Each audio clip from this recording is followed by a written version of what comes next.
Hi everybody, welcome back. Hope you're having fun taking this course. That is the Penetration Testing Methodologies course. In this class, which is class 3, it is titled as the profile of a penetration tester and pen testing methodologies. So I have divided this class into 2 parts or more it could be.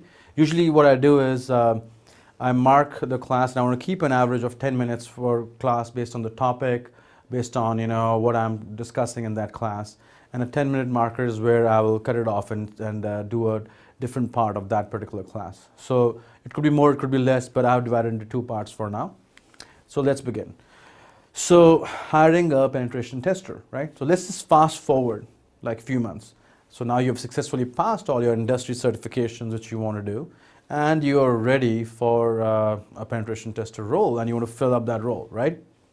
You should be, of course, aware of a few things about the hiring process and the key skill set that will make you more marketable, all right?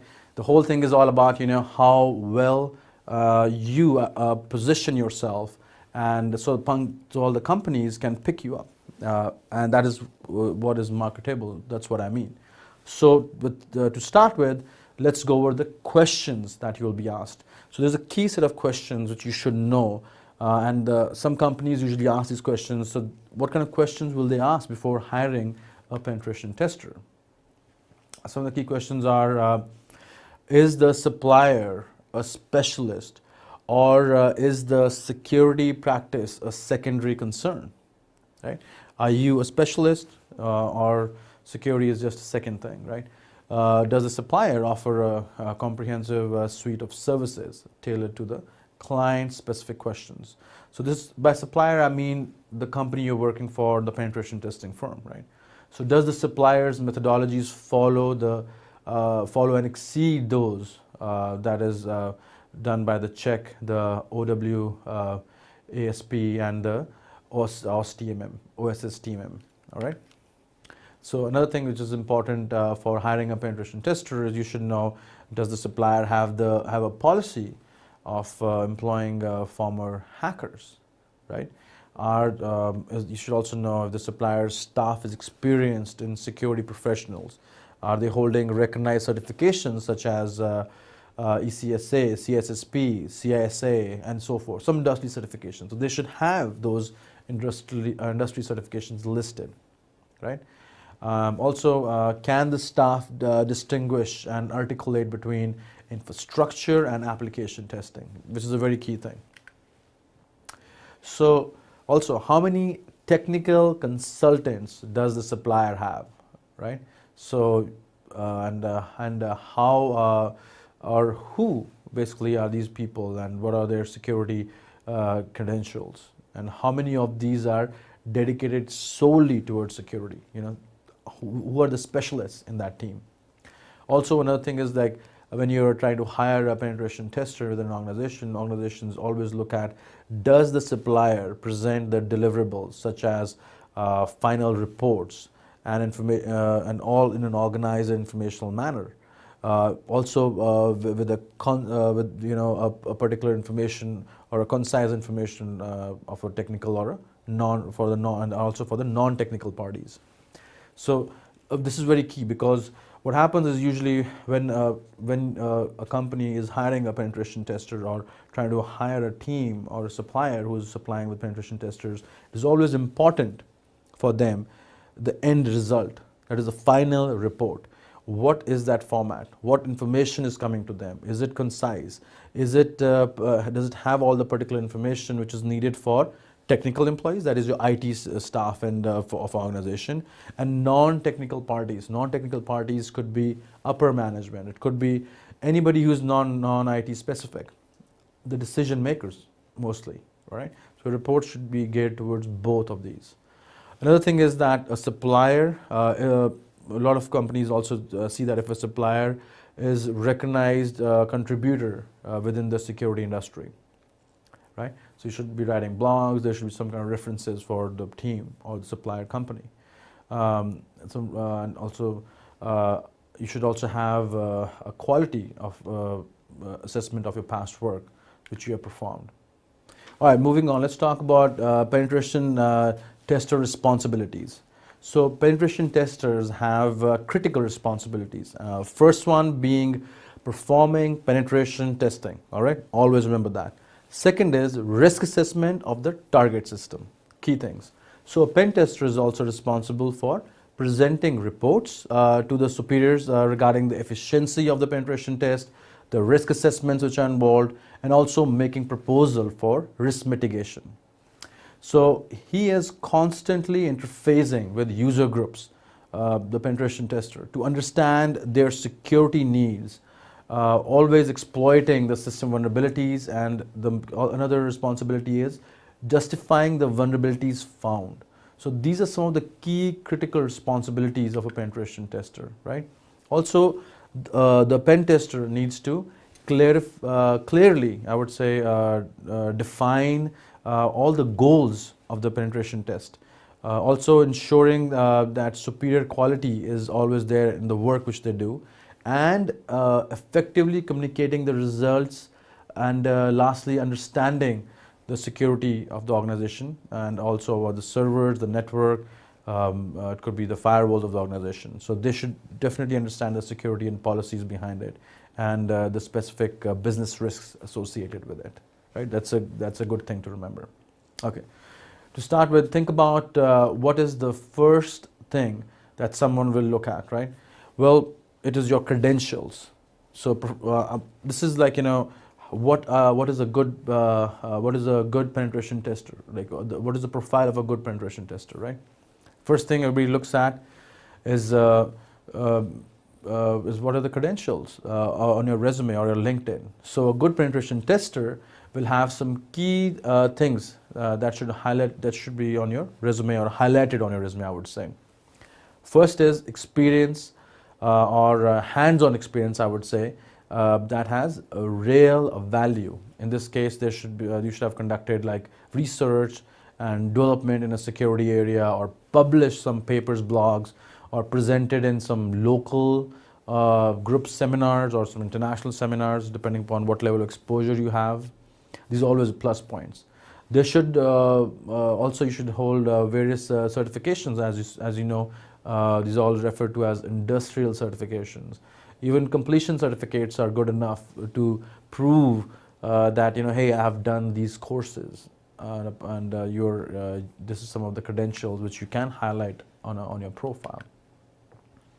One other thing that is sorted after is membership.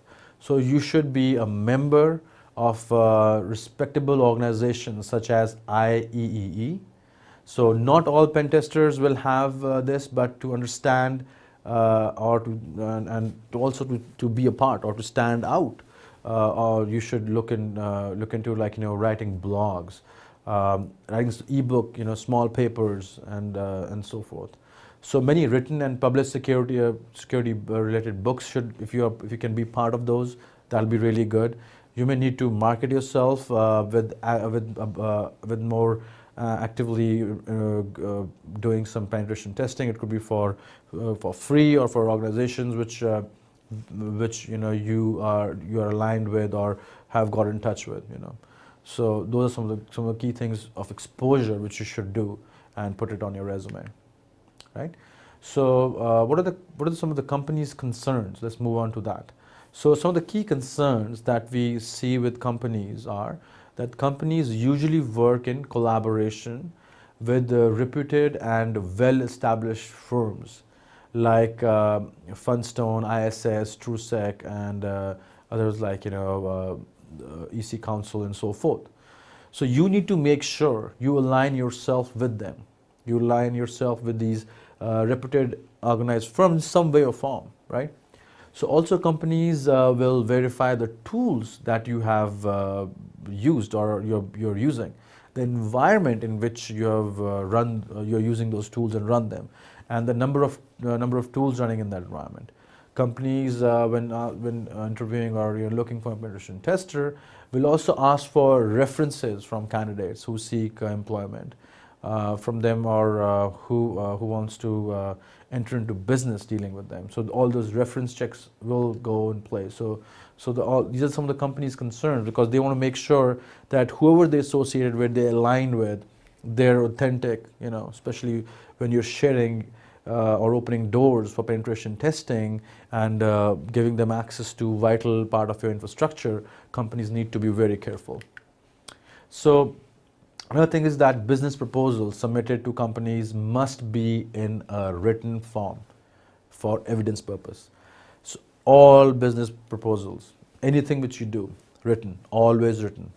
Mark it down. This is the holy grail. You have to always have everything written, all right? Email proposals are usually avoided. So I know everything initiates through email, but you have to always avoid that as the final document. When the engagement happens, has to be written.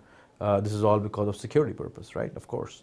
So companies usually are particular about having security-related services, and this is the key aspect of it. And companies always demand security-related certifications, and certifications like your ECSA, CSSP, CEH, to confirm, you have authenticity. You're you're authentic business partner, and they want to deal with you.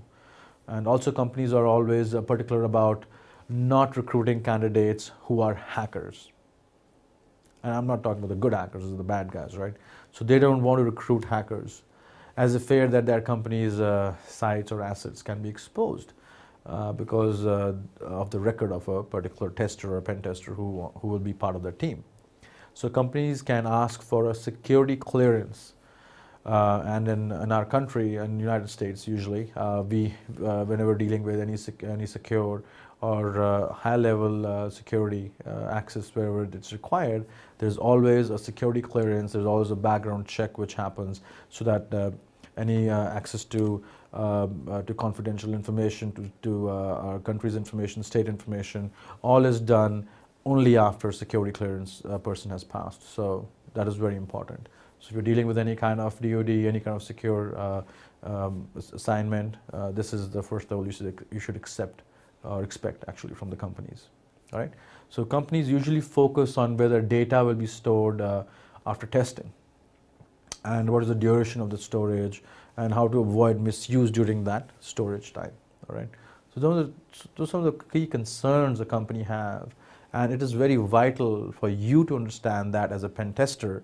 So you always plan one step ahead. You make sure as a pen tester, you always cover those grounds and and always work in those ethics and within the boundaries. All right. So that brings us to end of part 1. And in this class, I got you familiar with hiring a penetration tester. Then I went over penetration tester responsibilities. Also made you aware and got you a good understanding about the profile of a good penetration tester. Then I also went over your career goals, what you need for success. Then in the end, we wrapped with talking about the company's concern when dealing with penetration testers and penetration testing positions.